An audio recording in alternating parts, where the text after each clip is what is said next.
For 6 years, Lucy Maddox lived in absolute silence. Her father, a Bandidos president, spent everything trying to fix it. Dozens of doctors, thousands of dollars, zero results. Then a homeless 10-year-old boy with no medical training walked up to her in a park, reached into her ear, and did the impossible. In 30 seconds, she heard sound for the first time in her life. But what that biker did for that homeless boy 60 seconds later, that's the part you never saw coming. Before we continue, please subscribe to the channel and let us know where you are watching from in the comments. Enjoy the story.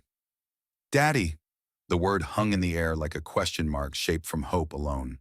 Lucy Maddox's lips formed the sound carefully, deliberately, the way a sculptor might shape clay without ever seeing the final form.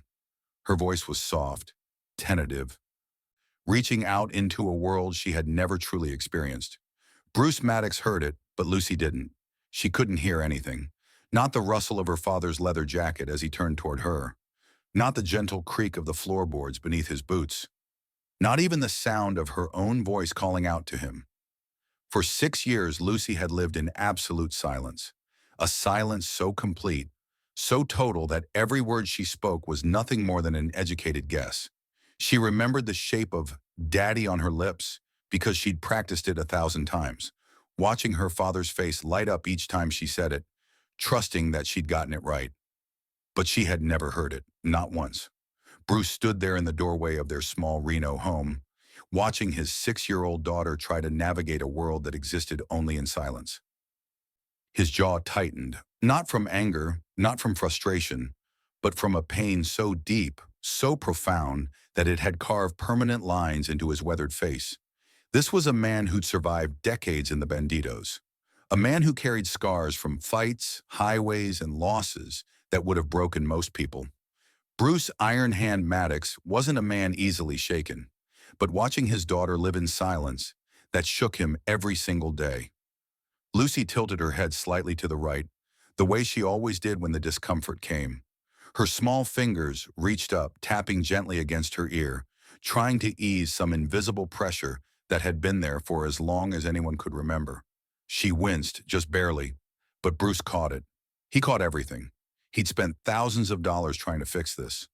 Audiologists, specialists, neurologists, ENT doctors with impressive credentials and even more impressive bills. They'd all taken his money. They'd all run their tests. They'd all offered their theories. Nerve damage. Some said congenital defect. Others suggested developmental delay, structural abnormality. The medical jargon came fast and clinical, but the answers never did.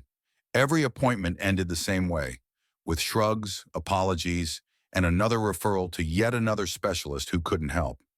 Lucy had learned to read lips. She learned to feel vibrations. She learned to exist in a world that moved and spoke and sang around her while she remained locked in silence. And she did it with more grace than most adults could manage.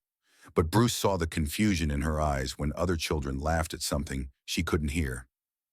He saw the way she'd place her tiny hand on his chest when he spoke, trying to feel the rumble of his words since she couldn't hear them. He saw her frustration when she tried to sing along to songs she'd never heard. Her voice slightly off-key, her timing just a beat behind.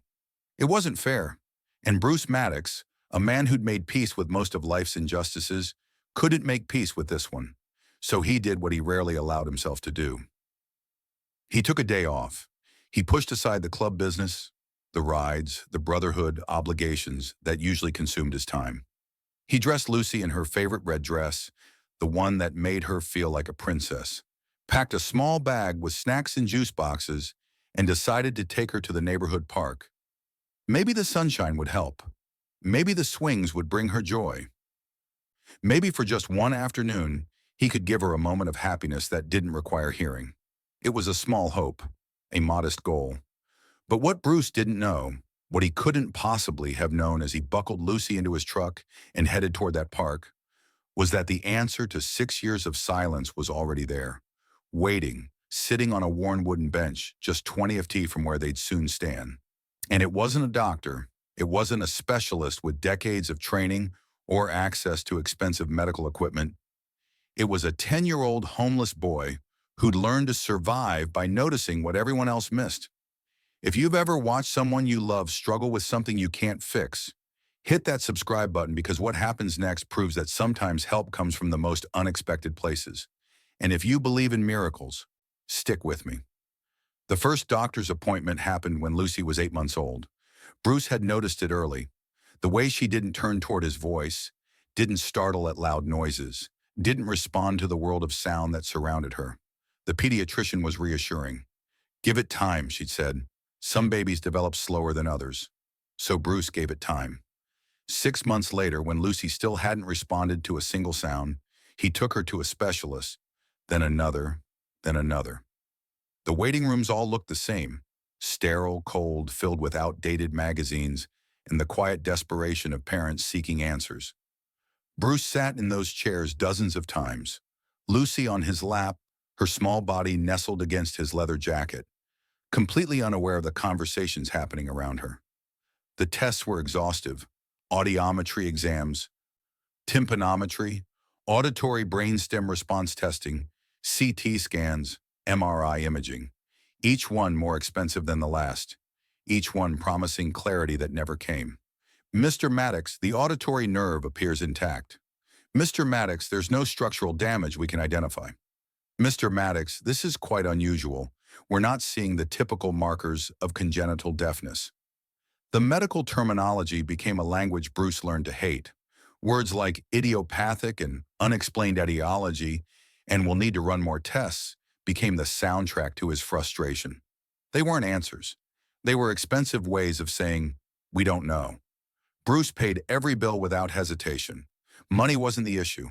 He'd spend every dollar he had if it meant giving Lucy her hearing. But the problem was that no amount of money seemed to matter. One specialist suggested hearing aids. They fitted Lucy with tiny devices that amplified sound she still couldn't process. She wore them for 3 months before the doctor admitted they weren't helping. Another recommended cochlear implants. Bruce researched them obsessively, stayed up nights reading medical journals and parent testimonials, prepared himself for the surgery. But when they did the pre-surgical evaluation, the surgeon shook his head. "Her case doesn't fit the typical profile. I'm not confident implants would be effective." More money, more tests, more appointments that ended with sympathetic looks and no solutions. What made it worse? What made Bruce's jaw clench and his hands ball into fists during those appointments was that Lucy clearly felt something. She'd tilt her head to the right, always the right, and tap at her ear with those tiny fingers. Sometimes she'd wince. Sometimes she'd rub at it absently, like there was pressure building inside that she couldn't explain. Bruce mentioned it every single time. "Doctor, she keeps touching her right ear. Could there be something there? Some kind of blockage?" They'd look. They'd shine their lights and peer through their instruments and examine her ear canal with tools that cost more than most people's cars. "Everything appears clear. Mr. Maddox, the canal looks normal. There's no obstruction we can detect." But the ache remained, and Lucy kept tilting her head, kept tapping, kept trying to ease a discomfort that every trained medical professional assured Bruce didn't exist. By the time Lucy turned 6, Bruce had seen 17 different specialists. He'd spent over $40,000 on appointments, tests, scans, and consultations. He'd traveled to San Francisco, Los Angeles, even Seattle, chasing recommendations and second opinions from doctors who claimed to be the best in their field. Every single one of them looked at Lucy's ear. Every single one of them missed what mattered. What they didn't know, what none of them could have known, was that every specialist failed to see what a 10-year-old boy would spot in seconds. But we're getting ahead of ourselves because while Bruce was exhausting every medical option in Reno, spending his days in sterile waiting rooms and his nights researching miracle cures, another story was unfolding just 3 miles away. Meanwhile, 3 miles across Reno, another child was fighting a completely different battle, one of survival. Tom didn't remember his mother's face anymore. Not clearly, anyway, just fragments. The warmth of her hand holding his, the sound of her humming songs he could no longer name, the way she'd stroke his hair when thunder scared him at night. What he did remember with painful clarity was the night the shelter caught fire. He was 7 years old. The smoke alarm screamed through the building, pulling families from their cots and mattresses, sending everyone scrambling toward the exits in panic. Tom remembered his mother pushing him forward, her hands firm on his shoulders, guiding him through the chaos towards safety. He made it out. She didn't. They told him it was smoke inhalation. They told him she didn't suffer. They told him a lot of things that were supposed to make a 7-year-old feel better about losing the only person who'd ever loved him. None of it helped. His father lasted another 8 months. 8 months of showing up drunk, then not showing up at all. 8 months of broken promises and empty apologies until one morning Tom woke up in their motel room and his father was just gone. No note, no explanation, no goodbye, just gone. Tom was 8 years old and he was completely alone. Most kids would have panicked, would have gone to authorities, to child services, to anyone who might help. But Tom had learned early that the system didn't always work the way people claimed it did. He'd seen other kids disappear into foster care, bouncing from home to home, their eyes growing harder with each move. So Tom made a different choice. He chose to survive on his own terms. He didn't beg. Something in him, pride maybe, or his mother's voice still echoing in his memory, refused to hold out his hand and ask for pity. He didn't steal either. His mother had taught him better than that. Instead, Tom learned to help. He'd hover near diners during the morning rush, offering to bus tables or sweep floors in exchange for breakfast. He'd linger behind barber shops, helping elderly barbers carry out trash or sweep up hair clippings, earning a few dollars and sometimes a sandwich. He'd find food stalls at the edge of parking lots and volunteer to help vendors pack up at the end of the day, receiving whatever didn't sell. He lived in the corners of life, the spaces between buildings, the alleys behind restaurants, the park benches that nobody else wanted. He kept himself clean as best he could using gas station bathrooms. He wore the same faded combat cargo shorts and hand-me-down shirts until they were threadbare. And he learned to be invisible. When you're homeless and 10 years old, invisibility is survival. You don't draw attention. You don't make noise. You simply exist quietly, hoping nobody notices you long enough to ask questions you can't answer. But here's what happened. When Tom became invisible to everyone else, he started seeing things other people missed. Tom had a gift nobody knew about, a gift born from desperation. He could read pain in people's faces. He'd spent so long being invisible that he'd learned to see what others missed. The slight wince of an old woman with arthritis, the way a construction worker favored his left leg, the exhaustion in a waitress's eyes after a double shift. Tom saw suffering because he knew it intimately. 6 months earlier, behind a diner on 4th Street, he noticed an elderly man sitting on a milk crate, tilting his head and tapping his ear in obvious discomfort. Tom had approached carefully the way he always did and asked if the man was okay. "Something's stuck in there," the old man had muttered. "Been driving me crazy for days." Tom had looked in there. Just visible in the ear canal was a hardened mass of wax and debris compacted so tightly it had become a blockage. Tom had seen similar things before. His mother had once helped a neighbor with the same problem, using warm water and patience. He'd helped the old man that day, carefully, gently, and when the blockage finally came free, the relief on the man's face was immediate. Tom never forgot that moment.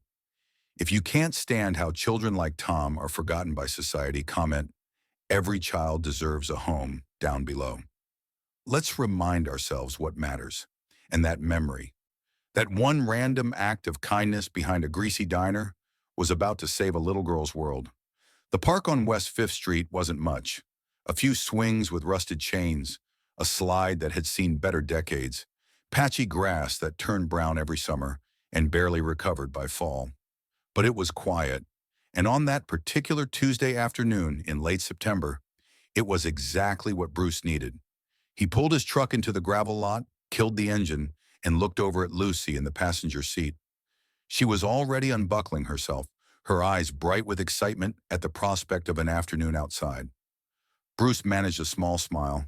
This was all he wanted, just one good day.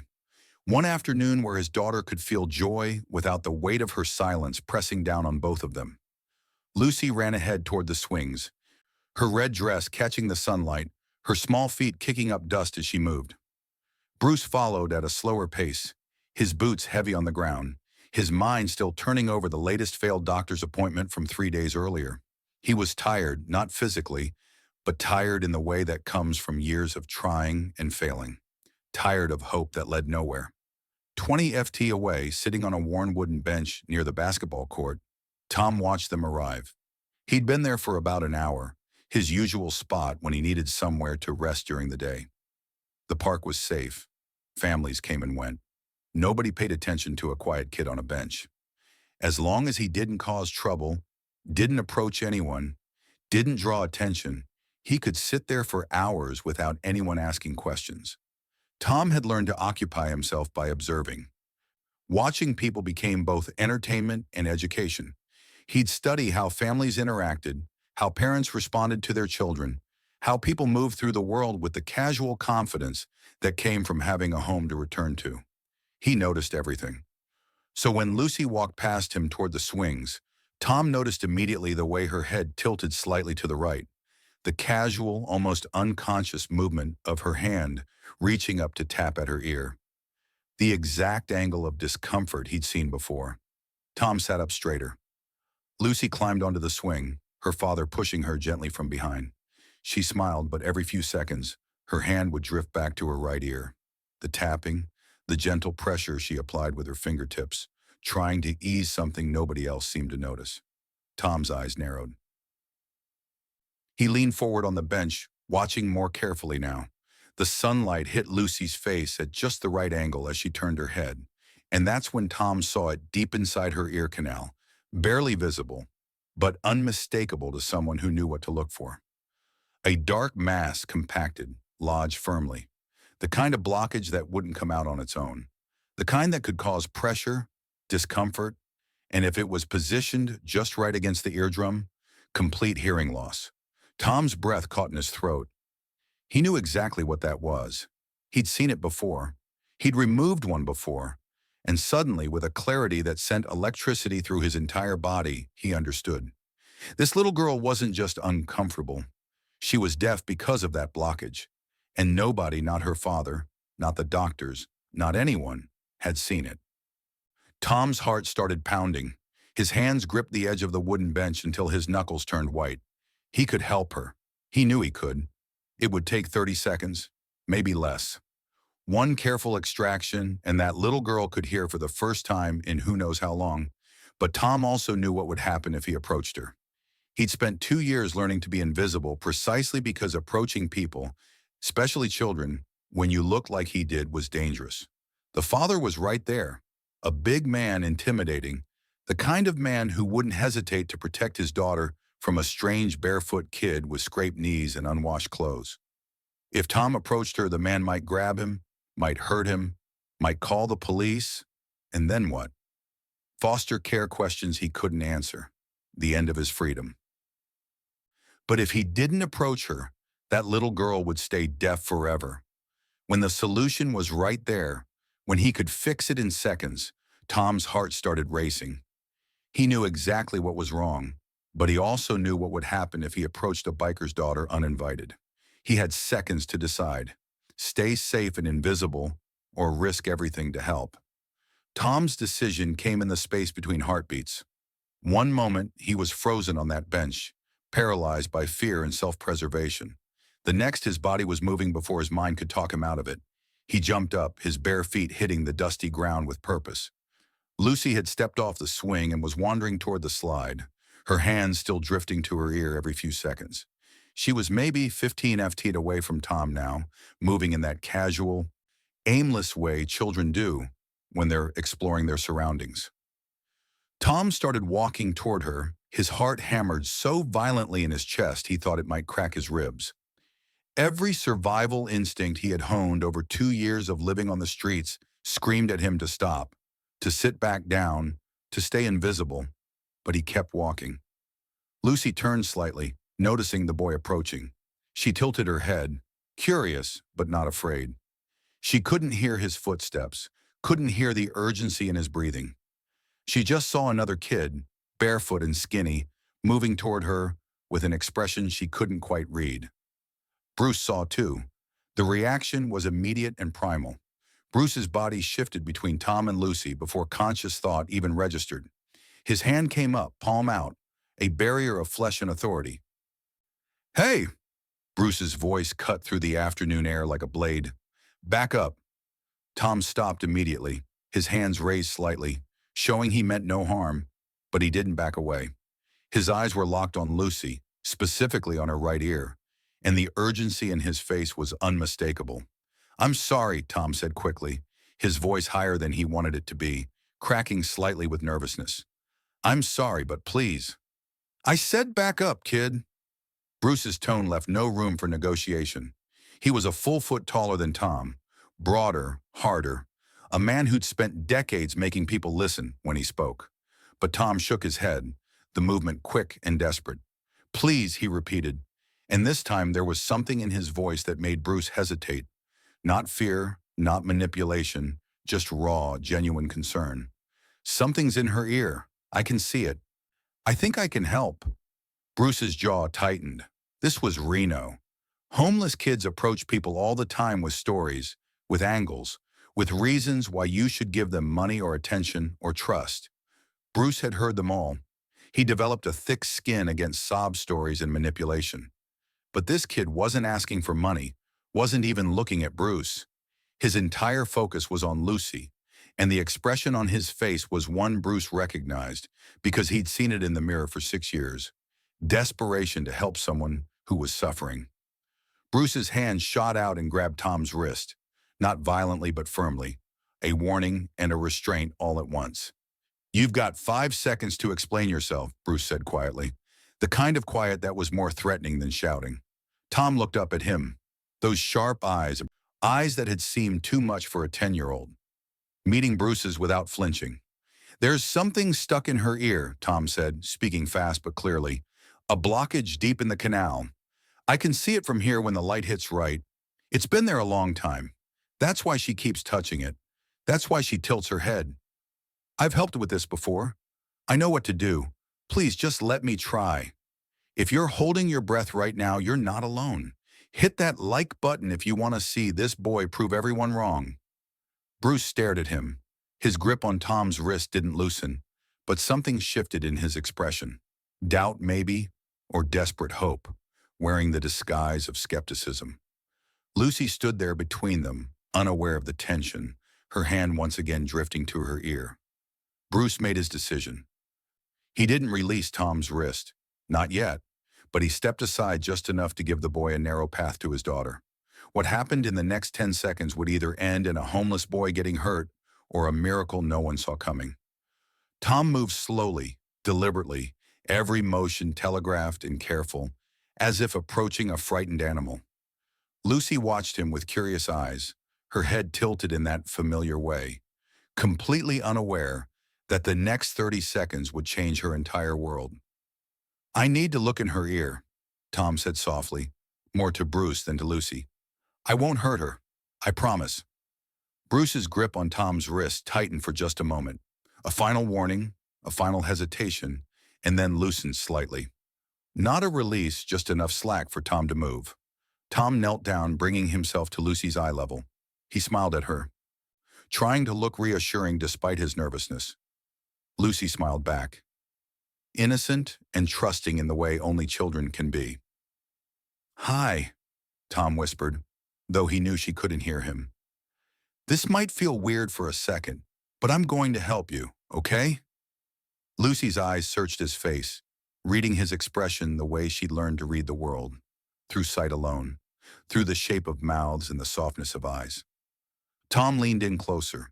His right hand came up, fingers extended, approaching Lucy's right ear with the kind of precision that seemed impossible for a 10-year-old boy. But Tom had learned precision from necessity. When you survive by helping others, you learn to be gentle, to be careful, to do no harm. Bruce stood over them both, his body coiled tight as a spring, his hand still wrapped around Tom's wrist. One wrong move, one indication that this kid meant harm.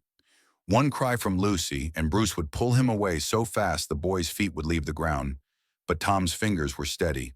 He tilted Lucy's head just slightly, angling it to catch the afternoon sunlight. And there it was, the dark mass visible now that he was close enough. Hardened wax and debris compacted over years, lodged deep against her eardrum like a cork in a bottle. Tom's index finger and thumb moved into position. Slow, careful. His touch was feather-light as he made contact with the obstruction. Lucy's eyes widened slightly at the sensation. Foreign, strange, but not painful. Bruce's breathing stopped entirely. His grip tightened again on Tom's wrist, knuckles white, ready to yank the boy back at the first sign of distress from his daughter. Tom began to pull, not roughly, not quickly, just steady, gentle pressure, easing the mass free from where it had been wedged for who knows how long. Seconds stretched into eternity. The obstruction resisted at first, held in place by years of compression. Tom adjusted his angle slightly, his young face a mask of concentration. His bottom lip caught between his teeth, and then it moved. The thick, compact mass began to slide free, millimeter by millimeter, drawn out by Tom's careful extraction. It was larger than Bruce expected, darker, coated in old wax and debris that had accumulated and hardened into something that looked almost solid. Tom held it in his fingers for just a moment. Proof, evidence, the answer to 6 years of medical failures. And then it fell away. Silence, a beat of absolute nothing. Lucy stood completely still, her eyes unfocused, her expression frozen somewhere between confusion and fear. Something had changed, something fundamental, something she couldn't yet name. And then her breath hitched, a sharp, sudden intake of air that had nothing to do with breathing and everything to do with shock.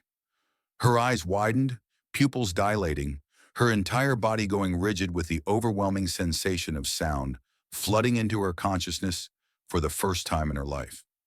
The breeze rustled through the oak trees at the edge of the park, leaves whispering secrets she'd never heard before. Children laughed on the far side of the playground, their voices carrying across the open space like bells. A dog barked somewhere in the distance, sharp and clear and real. Bruce exhaled sharply, a sound of tension and disbelief and desperate hope all mixed together, and Lucy heard it all. Her hands flew to her ears, both of them, as if trying to confirm that the sensation was real. Her lips trembled, her chin quivered, tears spilled down her cheeks, hot and fast and unstoppable. She looked up at her father, this man she'd known her entire life, but had never truly heard, and her voice came out cracked and broken and more beautiful than any sound Bruce had ever heard in his life. "Daddy," she whispered, the words shaped by memory but heard for the very first time. "I hear you." Bruce Iron Hand Maddox had been in bar fights that left men unconscious. He'd ridden through thunderstorms that turned highways into rivers. He'd buried brothers who died too young and stood at gravesides without shedding a tear, because that's what being strong meant in his world. But hearing his daughter say, "I hear you," for the first time in her life, that broke him completely. His knees went weak, actually weak.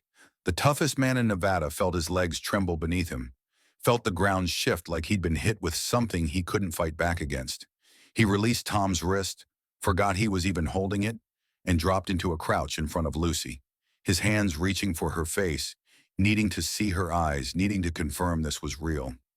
Lucy's hands were still pressed against her ears, fingers trembling, her entire body vibrating with the overwhelming sensation of a world that had suddenly become alive with sound. Every rustle, every breath, every footstep on gravel in the parking lot. "Daddy," she said again, and this time she heard herself say it, her own voice. The sound shocked her so much she gasped, which made another sound, which made her gasp again. She started crying, not from pain or fear, but from the sheer magnitude of everything flooding into her consciousness at once. "I can hear," she whispered, testing the words, hearing them vibrate in her throat and emerge into the air as something real, something she could perceive. "Daddy, I can hear. I can hear me. I can hear you. I can hear everything." Her voice rose with each word, climbing from whisper to speaking volume, as if she needed to test the full range of what sound meant. And Bruce, this hardened man who'd spent decades building walls around his emotions, felt every single one of those walls crumble into dust. Tears poured down his face. Not quiet tears, not dignified ones, but the kind that come from somewhere deep in the chest. From a place that holds 6 years of helplessness and frustration, and watching your child struggle with something you couldn't fix no matter how hard you tried. He pulled Lucy into his arms and held her so tight it probably hurt, but she didn't complain. She pressed her ear against his chest and listened to his heartbeat, actually heard it for the first time in her life. "The leaves," she said, her voice muffled against his leather jacket. "Daddy, the leaves are making noise and the wind and that dog. Is that a dog?" Bruce couldn't speak. His throat had closed completely. All he could do was nod and hold her and cry in a way he hadn't cried since he was a child himself. And then he remembered Tom. Bruce looked up, his vision blurred with tears, and found the boy standing a few feet away. Tom had backed up after the extraction, giving them space, his bare feet shifting nervously on the dusty ground. His face carried an expression Bruce had seen before on the faces of combat veterans. The look of someone who'd just done something impossible and couldn't quite process it themselves. 6 years, thousands of dollars, dozens of specialists with impressive degrees and expensive equipment and access to the latest medical technology. And a barefoot 10-year-old boy did what none of them could. Bruce stood slowly, still holding Lucy against his chest with one arm. He looked at Tom, really looked at him, seeing not just a homeless kid, but someone who just fundamentally altered the course of his daughter's entire life. When Bruce finally spoke, his voice shook in a way none of his bikers had ever heard. Not from anger, not from intimidation, but from gratitude so profound it changed the texture of every word. "Kid," Bruce breathed, barely getting the word out. "You changed my little girl's life." Tom shrugged slightly, almost apologetically, his eyes dropping to the ground. "I just wanted to help," he said quietly. "If you believe this boy deserves everything after what he just did, comment Tom is a hero. If you think kids like him should never be homeless, share this story. Make some noise for the invisible children." Bruce wiped his face with the back of his hand, smearing tears across weathered skin. And in that moment, looking at this skinny, barefoot boy who'd given him a miracle, Bruce made a decision that would change 3 lives forever. Bruce didn't think. There was no internal debate, no weighing of options or consideration of consequences. Some decisions bypass the mind entirely and come straight from somewhere deeper, from the gut, from the heart, from whatever part of a person recognizes truth when it stands in front of them. This was one of those decisions. Bruce looked at Tom, this child who'd spent 2 years surviving alone, who'd approached a stranger's daughter despite every instinct, telling him to stay invisible, who'd risked everything to help someone he didn't know, and saw something he recognized. He saw someone worth protecting. Bruce's hands moved to his shoulders, fingers finding the worn leather of his Bandidos vest. The cut, as they called it, the badge of honor that represented everything he was, everything he had earned over decades of loyalty and brotherhood. It was warm from the Nevada sun, heavy with the weight of patches and pins and memories stitched into every inch of leather. He lifted it off. The movement was slow, deliberate, ceremonial, like removing a crown to place it on another's head. Tom watched with wide eyes, not understanding what was happening, his body tensing as if preparing to run. Bruce stepped forward, closing the distance between them in 2 strides, and then he draped the vest over Tom's small shoulders. The leather swallowed the boy. It hung past his waist, the armholes gaping, the bottom hem nearly reaching his knees. Tom stood there frozen, his thin frame barely filling a quarter of the space that Bruce's broad shoulders had occupied moments before. But the weight of it, the actual physical weight of leather and history and belonging, settled onto Tom's shoulders like an anchor. Like something solid in a world that had been weightless and uncertain for too long.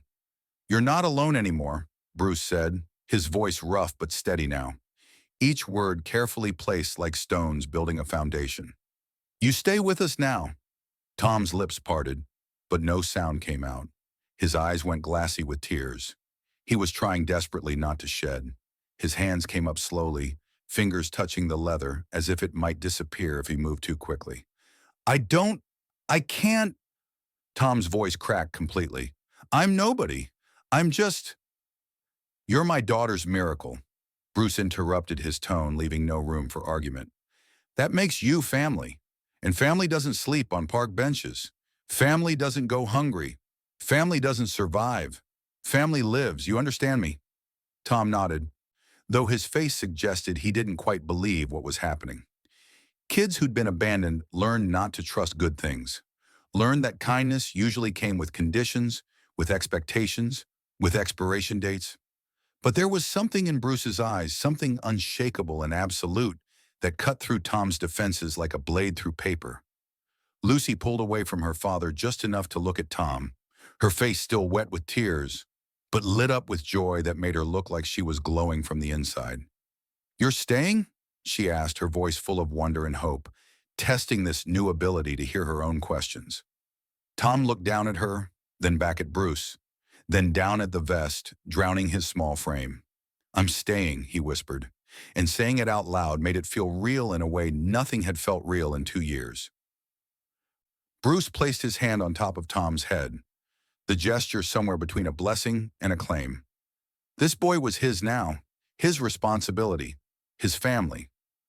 "We'll get you cleaned up," Bruce said, his mind already moving through logistics, through what Tom would need: food, clothes, a bed, school enrollment, medical care, everything a child should have had all along. "Get you fed, get you home." Home. Tom had forgotten what that word meant, but Bruce wasn't the only one who'd have a say in Tom's future. When the rest of the Brotherhood heard what happened, something unprecedented occurred. Word traveled fast in the Bandidos. Bruce made one phone call from the park, just one, to his vice president, a man named Dutch, who'd ridden beside him for 15 years. Bruce's voice was still shaking when he explained what had happened, what Tom had done, what he decided. "Bring everyone to the clubhouse," Bruce said. "I need the brothers to meet someone." Within an hour, motorcycles began rolling into the parking lot of the Bandidos clubhouse on the east side of Reno. The rumble of engines announced each arrival, deep, throaty roars that vibrated through the walls and rattled the windows. One bike, then 3, then 7, then a dozen men climbed off their machines, pulling helmets free, their leather cuts bearing the same patches that Bruce wore. These were men society had labeled as dangerous, as outlaws, as people to be feared and avoided, and they were all gathering to meet a 10-year-old homeless boy.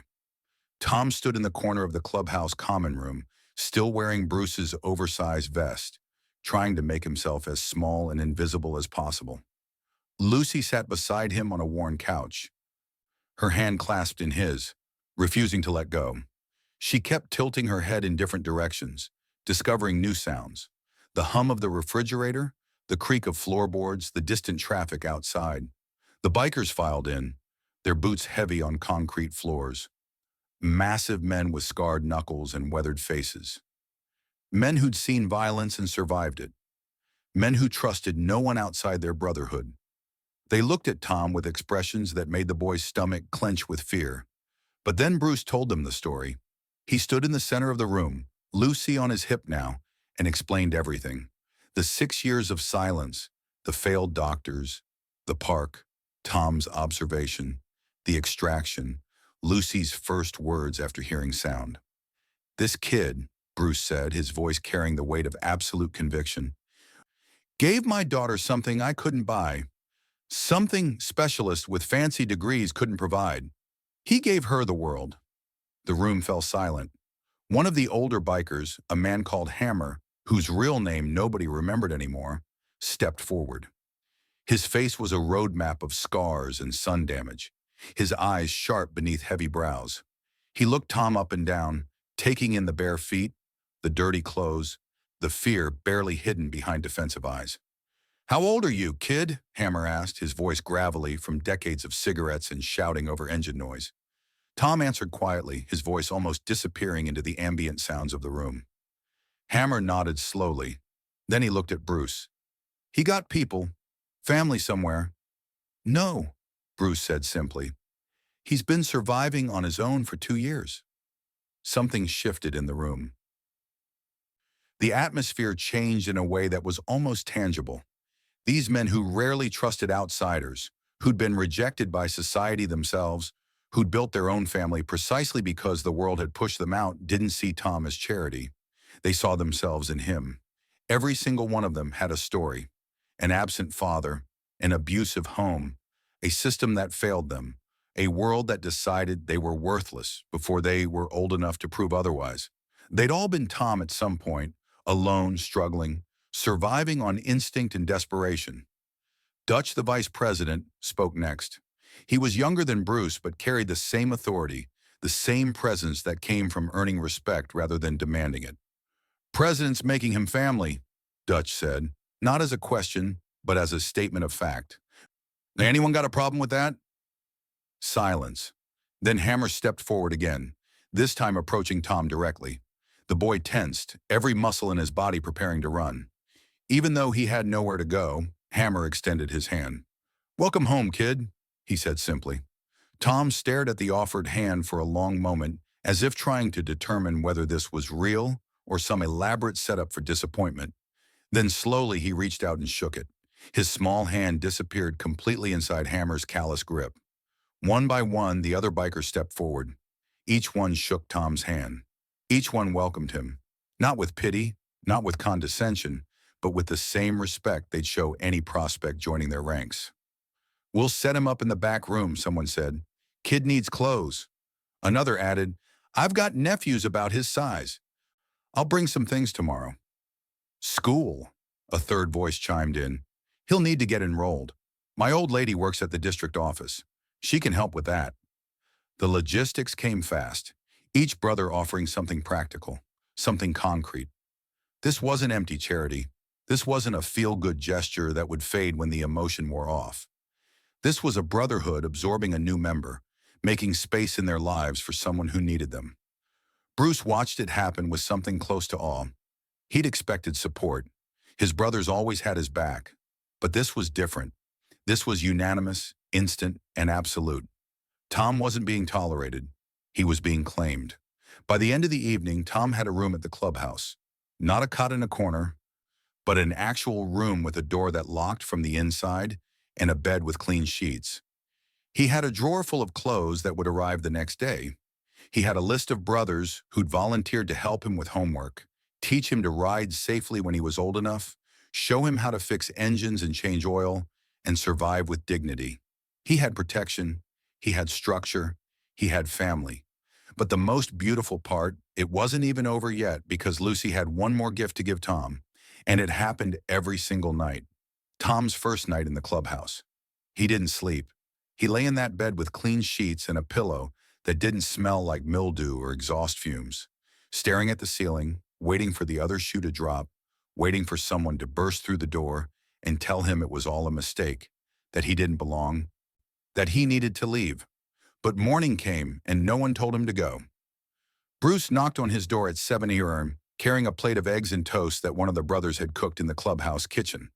Tom ate slowly, still not quite trusting that the food wouldn't be taken away, that this wasn't temporary.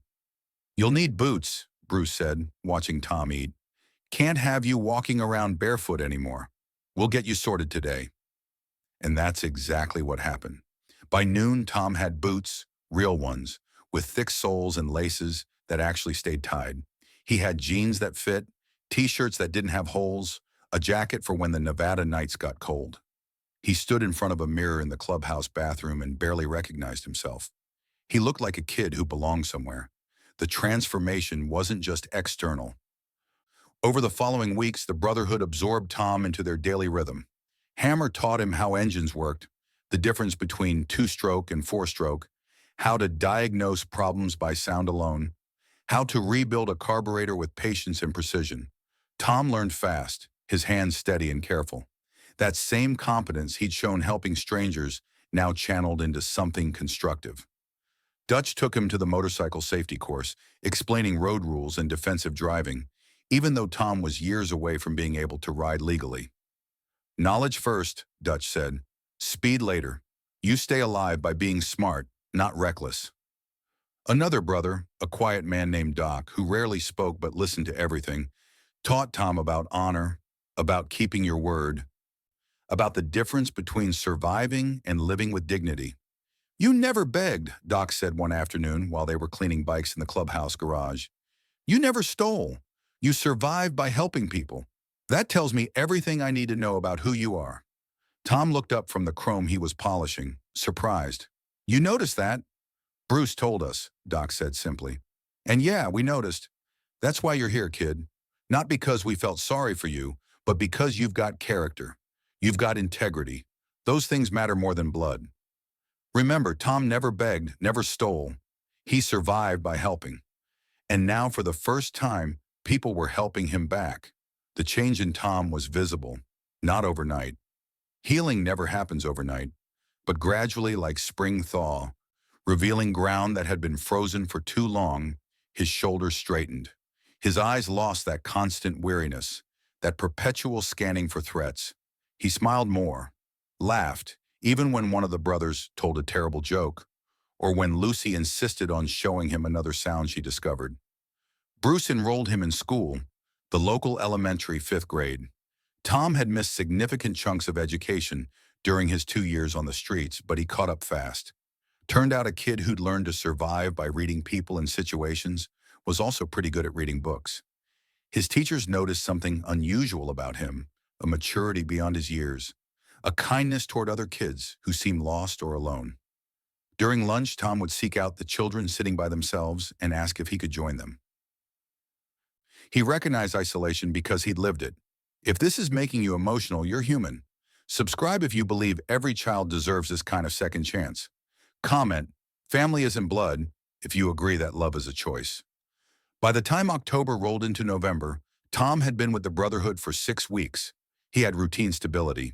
He woke up in the same bed every morning, ate meals at regular times, did homework at the clubhouse dining table while bikers drank coffee and argued about carburetors and politics. He had a life, but there was one part of his new reality that meant more to him than all the rest combined. One ritual that happened every single evening without fail, and it involved the little girl who'd been the catalyst for everything. Every evening at 7:30 without fail, Lucy would appear at Tom's door. She'd knock, 3 soft taps that she could finally hear herself making and wait for him to answer. When he opened the door, she'd be standing there in her pajamas, her favorite stuffed rabbit tucked under one arm, her eyes bright with anticipation. Is it time? She'd ask, even though she already knew the answer. It's time, Tom would reply, smiling. And then Lucy would take his hand and lead him to the clubhouse common room, to the old couch near the window, and they'd sit together in the gathering darkness while she discovered the world. It had started accidentally that first week after the park. Lucy had been overwhelmed by sound. Every noise was new, every sensation unfamiliar and sometimes frightening. A door slamming made her cry. A motorcycle engine starting made her cover her ears. The sheer volume of existence was too much all at once. But Tom understood overwhelm. He'd lived it in a different way. So he'd sat with her one evening and started naming things, identifying sounds, giving her context for the chaos flooding her senses. That's the refrigerator, he'd said, pointing toward the kitchen. It hums because of the motor inside. It's keeping food cold. Lucy had listened, her head tilted, focusing on the soft electrical hum she'd never known existed. And that? She'd asked, pointing toward the window. Crickets, Tom had answered. Little insects outside. They rubbed their legs together to make that chirping sound. Her face had lit up with wonder, and so it became their ritual. Every night, Lucy would sit beside Tom, her tiny fingers tugging at his sleeve whenever she heard something new. Something she couldn't identify, something that needed explanation. Tom, what's that sound? Became the question that shaped their evenings together. Tom was endlessly patient. He never seemed annoyed by her constant questions, her need to categorize and understand every auditory detail of the world around her. He'd lean close, listen carefully, and then explain. That's someone walking upstairs. You can tell by the rhythm. Step, step, step. That's Hammer. He walks heavy. That's wind chimes from the house next door. Little metal tubes that make music when the breeze moves them. That's your own laughter, Lucy. That's what joy sounds like when it comes out of you. That last one had made her laugh even harder, delighted by the discovery that happiness had a sound, and that sound was hers. The reversal wasn't lost on Bruce, who often watched them from across the room.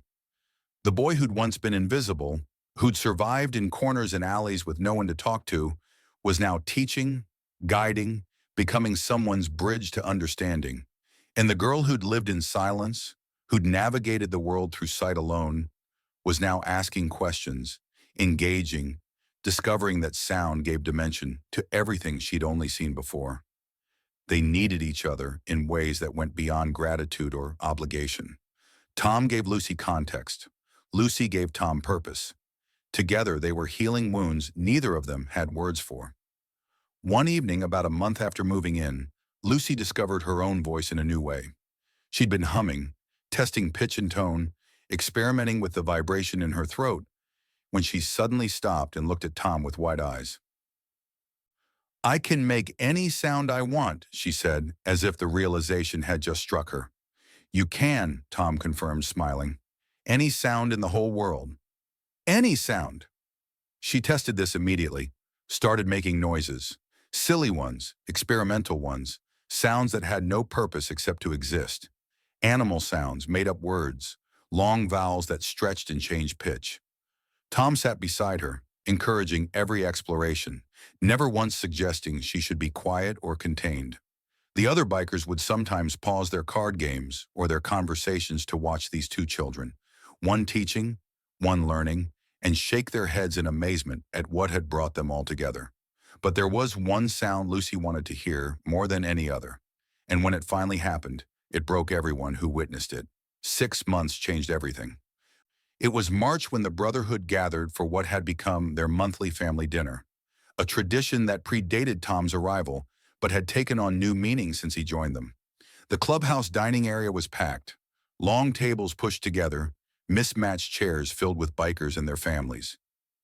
The air thick with the smell of grilled meat and laughter and belonging. Tom sat in the middle of it all, surrounded by men who'd become his uncles, his teachers, his protectors. He wore a new vest now, not Bruce's oversized cut, but one made specifically for him. Leather still stiff and unmarked by road miles, but bearing a small patch that read, "Little Brother," across the back. Lucy sat beside him as she always did, chattering excitedly about something that had happened at school. Her voice had grown stronger over the months. More confident, she spoke constantly now, making up for 6 years of enforced silence, and nobody minded the endless stream of words because each one was a miracle they'd never take for granted. Bruce watched them from across the room, a beer in his hand, a smile on his face that his brothers claimed had become permanent. Dutch stood beside him, following his gaze. "You did good, Perez," Dutch said quietly. Bruce shook his head. "Tom did good. I just recognized it." The dinner continued. Food passed, stories shared, the kind of easy chaos that comes when family gathers without pretense or formality. Tom was laughing at something Hammer had said. His face lit up in a way that erased every trace of the scared barefoot boy from the park. And then Lucy stood up on her chair. The movement caught everyone's attention. Conversations paused, heads turned. Lucy was small for 6 years old, but standing on that chair, she commanded the room with the unself-conscious authority only children possess. She cupped her hands around her mouth, took a deep breath, and shouted at the top of her lungs, "I love you, Tom." Her voice carried through the entire clubhouse, clear and strong, and filled with every ounce of affection a child's heart could hold. And this time, unlike every other time she tried to express love in her life, she heard herself say it, heard the words leave her mouth and travel through the air and land exactly where she intended them to go. The room went completely silent. Tom's face crumpled, just completely fell apart. Tears streamed down his cheeks before he could even try to stop them.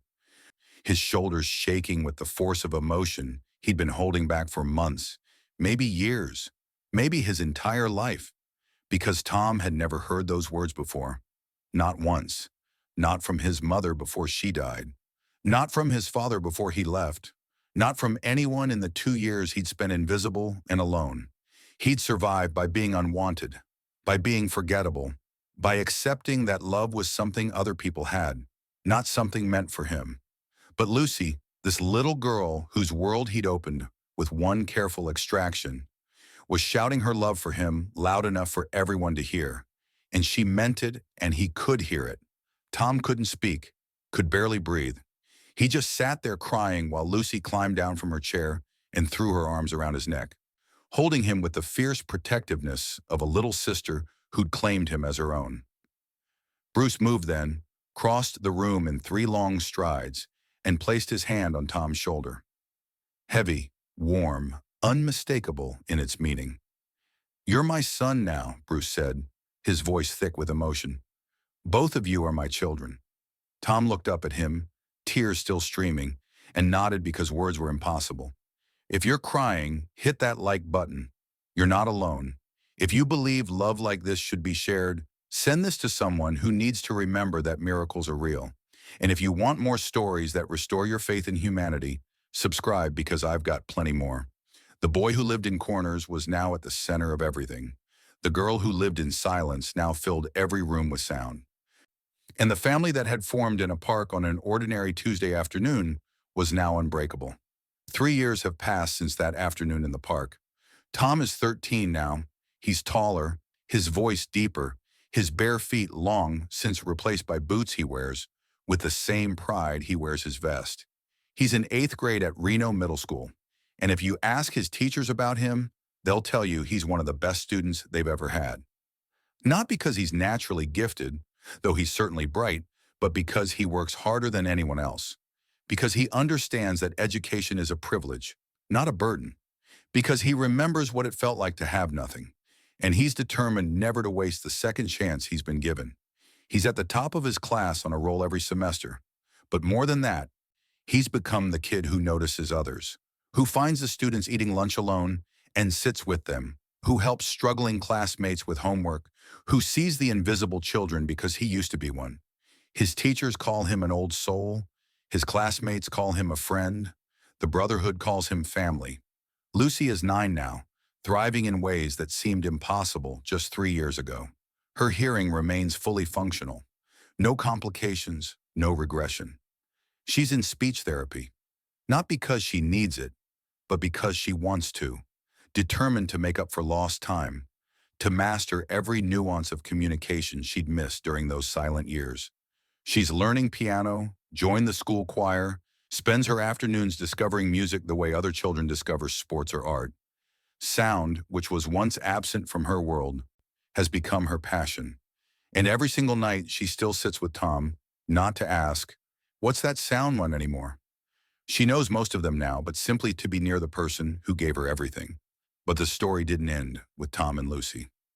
6 months after Tom moved into the clubhouse, Bruce called a formal meeting of the Reno chapter, all members present. He stood before them with a proposal that would change the direction of their brotherhood. "We've got space here," Bruce had said. "We've got resources. We've got brothers who know what it's like to be forgotten. So here's what I'm proposing.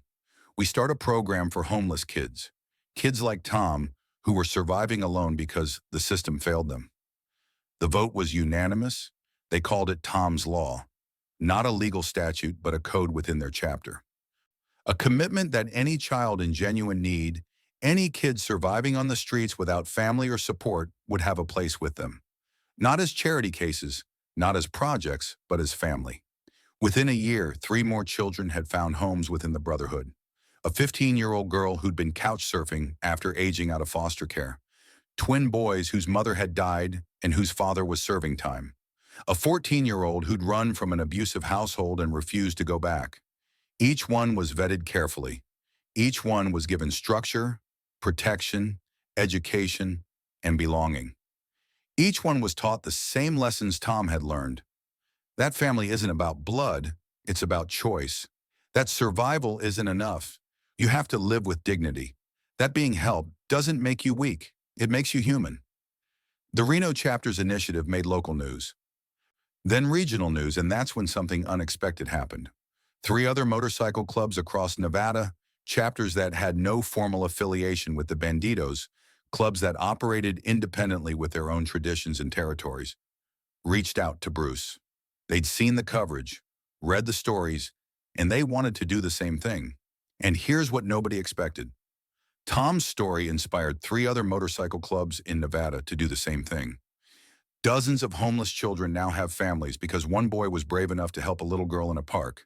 The Vaqueros in Las Vegas, the Mongols in Carson City, an independent club called the Desert Riders in Elko.